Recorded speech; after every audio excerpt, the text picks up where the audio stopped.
นี่ก็คือหลังจากเรา change and adjust มันออกมาดีอยู่เนาะก็มากดตัว finish แล้วก็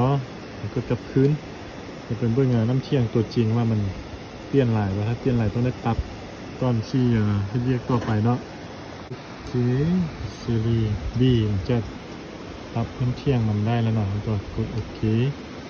แล้วเขาก็มาตัว go to work set up resection นี่ก็เฮ็ดคือเดียวมาเลยเด้อนี่ก็เป็นSCC เนาะ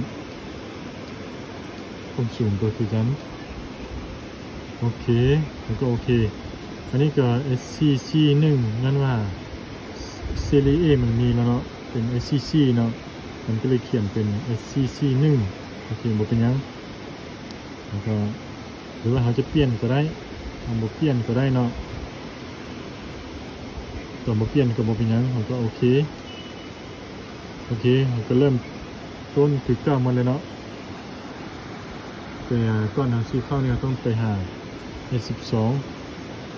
เติมอุณหภูมินี่ใส่ก่อนเดี๋ยวนี้เราก็เรียก resection series B มันแล้วเนาะเขาก็มากดตัว configuration นี้แล้วก็ไปเบิ่งquality ว่าออกมาจะเป็นอะไรเนาะก็ถือว่าดีหมดเนาะมีแต่1 มิลเนาะแต่ถ้าบ่ผ่านก็ต้องเฮ็ดคืนอีกเนาะก็ถือว่าผ่านหมดมันจะผ่านหมดแล้วก็กดเป็น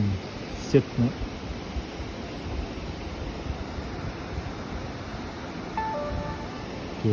โอเคต่อไปไม่นาน go to work เนาะ survey plus set up angle เนาะตัวนี้มันเขาจะบสร้างจอบใหม่แล้วเนาะมันมีแล้วเนาะเขาก็มาตัวนี้ select analysis group เนาะว่าอย่างบุทันมัดจอบตัวนี้เนาะแล้วก็มัด series A นี่คือ series B คือต้องเอาตัวเก่าก่อนโดนที่ตัวแม่นแล้วเนาะก็โอเค measure set อันนี้ก็ใส่เป็น3นี่ใส่เป็น3เซตเนาะแล้วก็มาเบิ่งหัวปุ่ม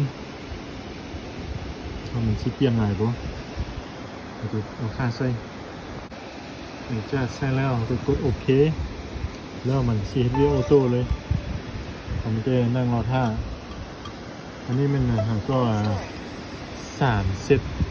เนาะนี่อีก3เซตเป็น6เซตเนาะจนแล้วซีรีส์ B จนไปต่อซีรีส์ C เนาะโอเคเดี๋ยวนี้ซีรีส์ B 3เซตจะมีก่อนแล้วเนาะแล้วเราก็มากด measure more set เนาะอีก3เซตเนาะแต่ก่อนจะเข้าไปต้องมาเบิ่งอุณหภูมิคือเก่าเนาะเดี๋ยวนี้มันแล้วมันแล้วเนาะ support ซีรีส์ B แล้วก็กดไปเบิ่งเนาะให้ผลออกมาเป็นอะไรก็ถือว่าโอเคเนาะกดโอเค complete voice from results อันนี้มันก็มาเบิ่ง page point แล้วถ้าออกมานี่มันสิผิดปกติบ่ถือว่าผ่านหมดเนาะแล้วเราก็มากดตัวไปฟิกซ์นี่เป็นB